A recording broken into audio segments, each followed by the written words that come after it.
शाळांची उन्हाळी सुट्टी कमी होणार आहे. राज्यात एकाच वेळी परीक्षा होणार आहेत. या गोष्टीचा नक्की काय परिणाम होणार जाणून घेण्यासाठी हा व्हिडिओ शेवटपर्यंत नक्की पहा. राज्यातील प्राथमिक उच्च स्तरावरील सुमारे 30% विद्यार्थ्यांना इयत्ता दुसरीचे मराठीचे पुस्तक वाचता येत नाही, तर 65% विद्यार्थ्यांना भागाकार येत नाही. तिसरी व पाचवीच्या स्तरावरील सुमारे 50% विद्यार्थ्यांना दुसरीचे पुस्तक वाचता येत नाही, असा अहवाल असरकडनं नुकताच प्रसिद्ध झाला आहे.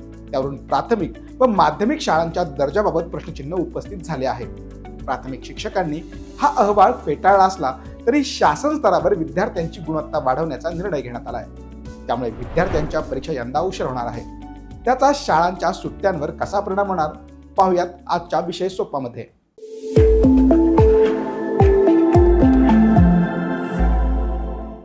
राज्यातील शाळांमध्ये इयत्ता 1ली ते 9वीच्या परीक्षा एप्रिलच्या पहिल्या किंवा दुसऱ्या आठवड्यात होत असतात. त्यामुळे विद्यार्थ्यांना अभ्यासासाठी कमी वेळ मिळत असतो, तर प्रत्येक शाळेचे वेळापत्रक वेगवेगळे असते. त्यामुळे सर्व शाळांच्या परीक्षा एकाच वेळी घेण्यात याव्यात असा निर्णय आता घेण्यात आला आहे. त्यानुसार एप्रिल महिन्यात राज्यातील शासकीय, स्थानिक स्वराज्य संस्था, खासगी अनुदानित शाळांमध्ये इयत्ता 3री ते 9वीच्या विद्यार्थ्यांसाठी नियतकालिक मूल्यांकन चाचण्यांचे आयोजन करण्यात आले आहे. तर याच शैक्षणिक वर्षात पायाभूत चाचणी, संकलित मूल्यमापन चाचणी 1 व संकलित मूल्यमापन चाचणी 2 अशा 3 चाचण्यांचे आयोजन करण्यात येणार आहे.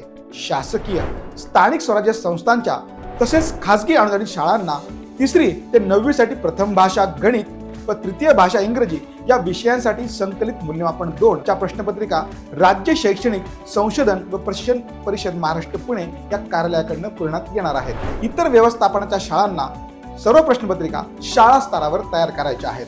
इयत्ता 1ली व 2रीसाठी सर्व विषयांच्या व इयत्ता 3री ते 9वी अन्य विषयांच्या लेखी परीक्षेच्या प्रश्नपत्रिका शाळा स्तरावर विकसित करून प्रचलित पद्धतीनुसार मूल्यमापन करण्यात येणार आहे. आता वार्षिक परीक्षा राज्यभरात 22 ते 26 एप्रिल या कालावधीत होणार आहे. राज्यातील माध्यमांच्या शाळांचा निकाल 1 मे रोजी जाहीर करण्यात येणार आहे. त्यानंतर 2 मे पासून सर्व शाळांना उन्हाळी सुट्टी लागणार आहे.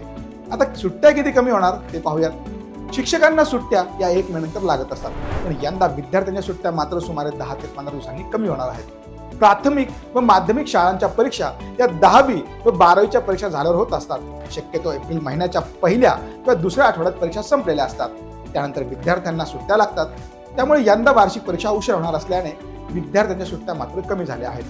26 एप्रिलला परीक्षा संपल्यानंतर अवघ्या 5 दिवसात शिक्षकांना निकाल तयार करायचा आहे आणि अवघ्या 5 दिवसात निकाल तयार करायचं आव्हान त्यांच्यासमोर उभं टाकले. त्यामुळे शिक्षकांमधून सवाल उपस्थित होत आहे. शाळांचे दिवस वाढून विद्यार्थ्यांच्या गुणवत्तेवर काय परिणाम होईल हे असरच्या अहवालातून समोर येईल. ही माहिती तुम्हाला कशी वाटली आम्हाला कमेंट करून नक्की सांगा.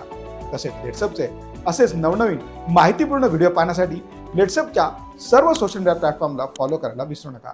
धन्यवाद.